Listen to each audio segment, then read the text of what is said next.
Welcome to Nikki vlogs. ఈ రోజు ఎంతో టేస్టీ అయిన అందరి ఫేవరెట్ వైట్ సాస్ పాస్తాను ఎలా చేసుకోవాలో చూద్దాం. సో వైట్ సాస్ పాస్తా ఎలా చేసుకోవాలి స్టెప్ బై స్టెప్ డీటెయిల్ గా చెప్తాను. వీడియోని స్కిప్ చేయకుండా చూడండి. ఇప్పుడైతే ప్రాసెస్ స్టార్ట్ చేద్దాం. ముందుగా కడాయి పెట్టుకొని ఇందులో వాటర్ యాడ్ చేసుకొని ఇప్పుడు ఇందులో 1 table spoon salt, 2 to 3 drops of oil వేసుకోవాలి. ఆయిల్ వేసుకోవడం వల్ల పాస్తా స్టిక్కీగా ఉండకుండా మంచిగా ఉడుకుతాయి. సో ఇలా ఈ విధంగా ఇప్పుడు పాస్తాస్ యాడ్ చేసుకొని వీటిని ఒక 5 to 10 మినిట్స్ అయితే బాయిల్ చేసుకోవాలి.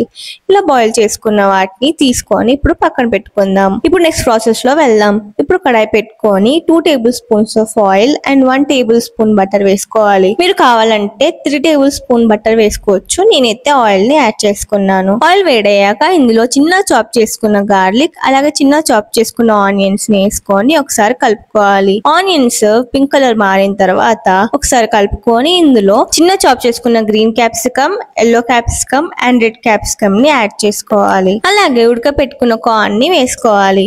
ఇలా వేసుకొని వీటిని అయితే బాగా కలుపుకోవాలి. ఇప్పుడు మసాలాస్ యాడ్ చేసుకుందాం.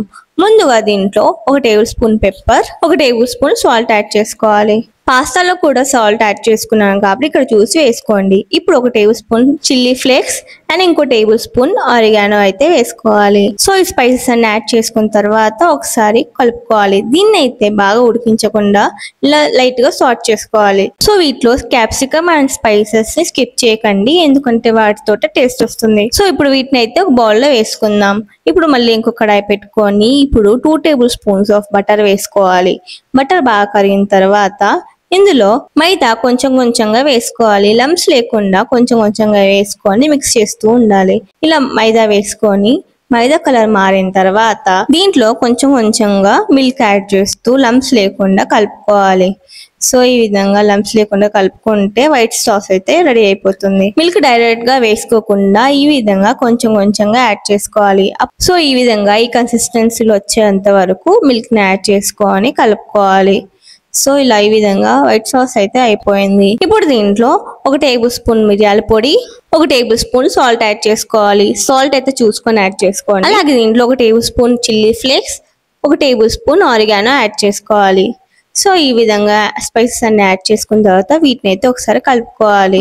సో స్పైసెస్ అన్ని యాడ్ చేసుకున్న తర్వాత సాస్ కన్సిస్టెన్సీ థిక్ అయ్యేంత వరకు దీన్ని అయితే కుక్ చేసుకోవాలి.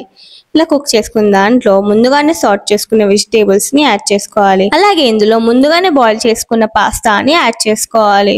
సో ఇలా పాస్తాని యాడ్ చేసుకొని ఒకసారి కలుపుకోవాలి. దీంట్లో మీకు కావాలంటే చీజ్ ని యాడ్ చేసుకోవచ్చు. నేను చీజ్ అయితే స్కిప్ చేశాను. సో ఈ విధంగా అయితే మనం మిక్స్ చేసుకోవాలి. అంతే, ఎంతో టేస్టీ అయిన వైట్ సాస్ పాస్తా అయితే రెడీ అయిపోయింది. సో ఈ రెసిపీ మీకు నచ్చినట్లయితే లైక్ చేయండి, షేర్ చేయండి, సబ్స్క్రైబ్ చేయడం మర్చిపోకండి. అలాగే ఈ రెసిపీని మీ ఇంట్లో ట్రై చేసి ఎలా ఉందో కామెంట్ సెక్షన్ లో తప్పక చెప్పండి. ఇలాంటి మరెన్నో వీడియోస్ తో మళ్ళీ కలుద్దాం. Thanks for watching.